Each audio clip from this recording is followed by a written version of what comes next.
Estamos de volta com o Bate-Papo Esportivo aqui na sua TV Horizonte. Agora uma dica para você que precisa de uma proteção veicular ou para você que não está satisfeito com a sua proteção veicular. Confira aí o recado da Bem Protege. Defender pênalti em uma final ou uma grande defesa em jogo importante passam para a torcida segurança, seriedade e credibilidade. Para a Bem Protege, todo lance é decisivo. E é assim que ela conquista cada dia mais associados, com as melhores coberturas, pacotes de benefícios e assistência 24 horas em todo o território nacional. A Bem Protege é um time unido. Faça como a gente, solicite já uma cotação. 0800 944 5000. Bem Protege, a proteção veicular que você confia.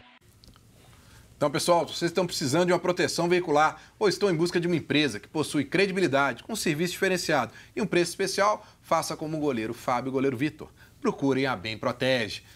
E aí, torcedor atleticano? Fique ligado, então, vamos sortear uma camisa oficial do Atlético, uma parceria com a Loja do Galo na Savassi, na rua Antônio de Albuquerque, 477. Acesse o Instagram Breno Galante, BH. Assista o vídeo falando sobre o sorteio e fique por dentro aí de como você pode concorrer a esse sorteio hoje à tarde. Vamos mostrar aí a camisa, tá com o Guilherme Guimarães aqui, a camisa oficial do Atlético, que nós vamos sortear hoje, então, pelo Instagram. Tá aí, o Adalto tá dando o close aí, ó. Você entra no Instagram Breno Galante BH, tem um vídeo lá falando sobre o sorteio, você vê como que você faz para poder participar. Hoje à tarde, então, no final da tarde, nós vamos fazer o sorteio pelo Instagram e depois até vamos comentar aqui quem foi o vencedor, a gente também vai divulgar aqui. Então fique ligado aí e participe do sorteio. Agora, vamos falar do Atlético. Atlético empatou ontem à noite com o Defensor em 0-0 no Independência e classificou-se para a fase de grupos da Copa Libertadores da América. Vamos aos melhores momentos do jogo. Fred Jota. Bom, Levi surpreendeu a todos, mudou o esquema, entrou com 3 volantes aí, o José Wellison entrando no lugar do Tiará. O que você viu de positivo nisso? Bom, melhorou o futebol de alguns outros jogadores diretamente. O Luan, por exemplo, um pouco mais solto. O Elias ainda, na minha opinião, precisou se adaptar um pouquinho, demorou um tempinho para ele entrar no jogo. Agora, a bola demorou um pouquinho mais para chegar no Ricardo Oliveira ontem. Acho que foi um reflexo dessa formação também.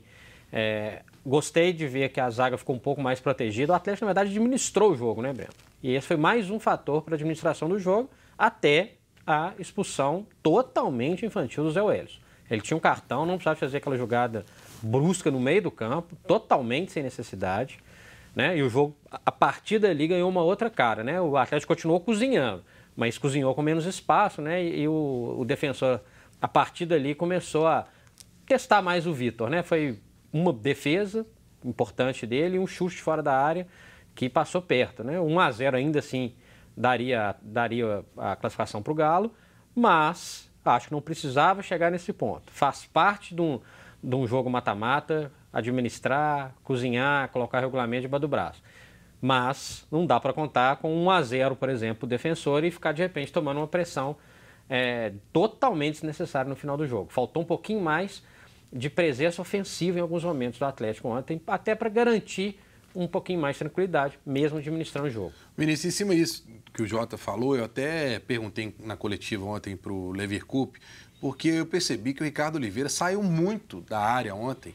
E em vários momentos ele foi até o banco para conversar com o Levi, discutindo com o Levi posicionamento e tal. O Levi falou que isso é coisa do jogo, que ele não tinha orientado ele para poder fazer isso.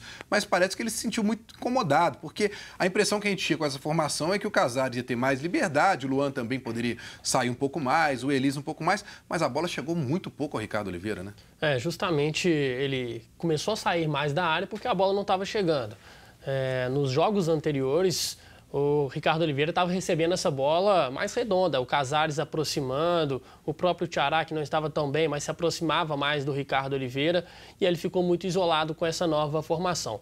Eu acho que você muda uma estratégia, você muda a configuração de um time, dificilmente no primeiro jogo já vai dar todo o resultado positivo, conforme o treinador havia imaginado. Acho que é preciso mais tempo também, repetição dessa nova configuração para que o time possa se encaixar. Em alguns momentos do jogo, eu percebi que que o Casares buscava essa bola de forma desnecessária. O Atlético tinha 3 meio-campistas, com o Adilson, José Wellison e Elias, para fazer essa bola chegar à frente, juntamente com o Luan também, que ajuda nessa parte construtiva.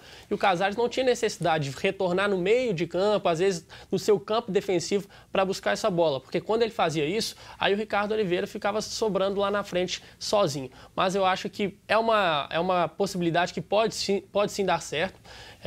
Fazendo a análise desse jogo, Breno, é preciso, primeiro ponto, levar em consideração, o jogo valia o quê? A classificação ou valia 3 pontos? Valia a classificação. Então, acho que foi uma estratégia que o Atlético adotou, cautelosa. É claro que o torcedor queria uma goleada, a expectativa era essa, mas o ponto principal era a classificação e o Atlético conseguiu. A gente viu o São Paulo sendo eliminado pelo Talheres, a gente viu o Santos na Copa Sul-Americana perdendo para o River do Uruguai, na Copa Sul-Americana ainda o Corinthians, que no Paulista não está jogando nada, venceu o líder do campeonato argentino, passou de fase. Então, cuidado, né, gente? A gente analisa muito assim a teoria, mas na prática a situação muda. E lógico, Breno, que a situação envolvendo a expulsão do Zé Wellison, ela mudou a estratégia do Leverkusen, com certeza. O Atlético teve que se readequar dentro de uma partida, dentro daquilo que treinou durante a semana. É um teste, o Levi viu aquilo que o time que ele tem em mão, com a estratégia, né, um teste para essa estratégia, que ele pode usar ela num futuro, obviamente com 11 jogadores em campo, e é um detalhe a mais. O Atlético perde essa verticalidade, jogo pelos lados, perdeu, mas é como o Vinícius falou, concordo. O importante era a classificação e o objetivo foi atingido. Eu tinha comentado, Jota, aqui quando você falou do Jobson, né, que o Atlético está aí prestes a contratá-lo, que eu achava que não era uma prioridade para o Atlético contratar um volante. Mas ontem, quando o Zé Wellison foi expulso, eu comecei a repensar nisso, porque o Elias dava pendurado. Eu fiquei imaginando, bom, se o Elias leva o cartão, no próximo jogo ele não tem Zé Wellison, ele não tem Elias, ele vai ter que entrar talvez com o Jair no meio e vai ficar sem nenhum no banco, porque o Lucas Cândido está machucado ainda. Então, acho que ele começou a mostrar que realmente o elenco do Atlético ainda carece de alguns jogadores, né? Sem dúvida nenhuma, sem dúvida nenhuma. E vai ser uma situação natural no Libertadores. Né? O Atlético ter jogadores pendurados é normal ter volante pendurado. E eu acho que até tem uma outra questão. Alterar o esquema de jogo como ele fez ontem, nem sempre ele vai ter todo mundo à disposição para conseguir mexer. Eu gosto dessa formação, tá? Eu acho que estou com o Vinícius. Ele fez uma mudança para um jogo específico, né? E se ele for continuar com esse time, eu acho que ele não vai usar isso sempre.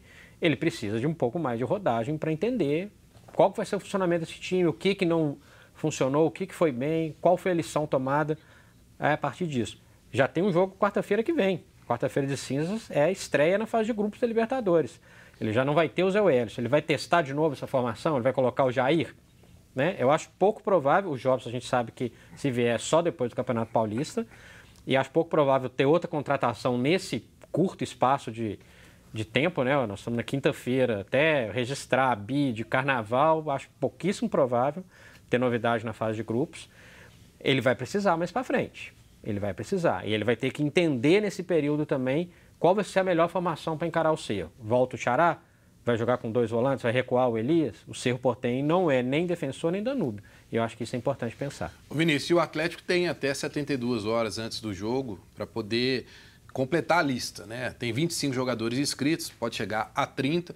Lembrando que o Gustavo Blanco está machucado, mas não pode sair agora da lista, ele vai ter que continuar. Então o Atlético, na verdade, vai ter 29 jogadores aí com condições de jogo, né? E ontem eu estava tentando quebrar a cabeça com alguns companheiros, porque o presidente do Atlético chegou a deixar entender que não vai ter contratações aí para essa nova fase.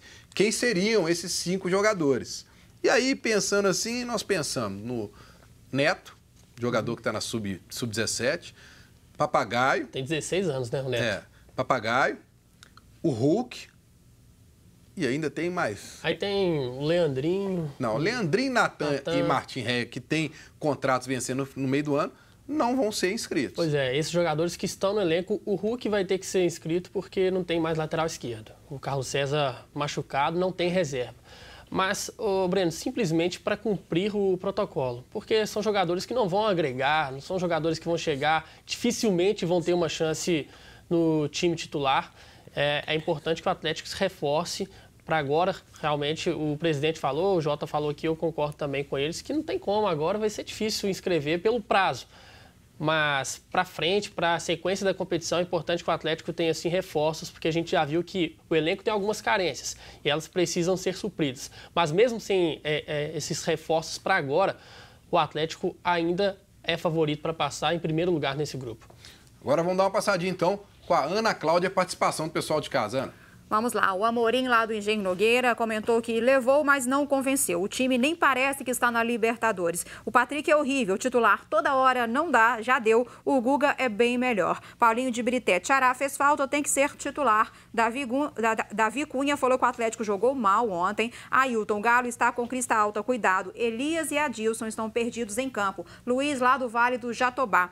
Quem dera se tivéssemos mais uns 2 Luans no Galo. Agora, Fred, o Rodrigo do Barreiro quer saber se com esse time o Galo tem condições de ganhar a Libertadores esse ano e também o Brasileiro. Um abraço aí para o Rodrigo do Barreiro.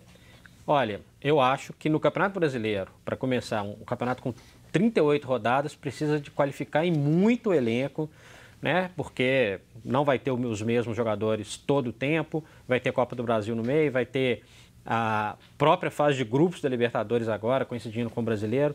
Eu não considero o Atlético candidato ao título do Campeonato Brasileiro. A gente sabe que o Brasileirão, muita coisa muda no decorrer do ano, né? Nada indica que o time está completamente alijado da disputa do título a partir do momento da formação do elenco, né?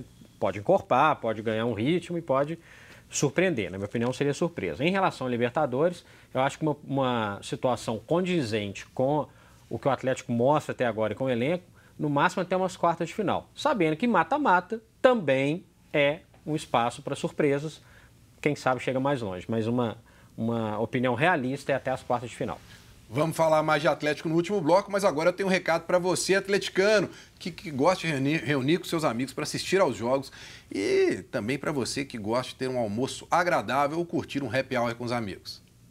Puleiro é um bar temático super agradável e descontraído, com gastronomia mineira de primeira, variedade de bebidas, boa música, telões para acompanhar os jogos do Atlético e uma agenda bem variada durante a semana, onde você pode curtir o melhor happy hour de BH. Fique ligado nas promoções e atrações do Puleiro pelas redes sociais, Instagram, @Puleiro. Diversão, boa música e comida boa você encontra no Puleiro, na Avenida Francisco Sá, número 76. Se liga aí na agenda do Puleiro para o Carnaval, ó. Vai ter Carnaval também lá no Puleiro. Ó. Primeiro no sábado, no dia 2 de março, a partir das 3 horas da tarde, entrada gratuita aí, ó. Carnaval da família, matinê, pode levar criança, vai ser muito bacana. E também tem na segunda-feira, não é isso? Coloca na tela aí pra gente aí, ó. Segunda-feira, também a partir das 3 horas da tarde, com um bloco charangalo aí, ó. Bacana demais da conta para você que vai ficar em Belo Horizonte, tem aí uma grande opção para curtir o seu carnaval. Nós vamos para um rápido intervalo e voltamos falando tudo sobre o Cruzeiro.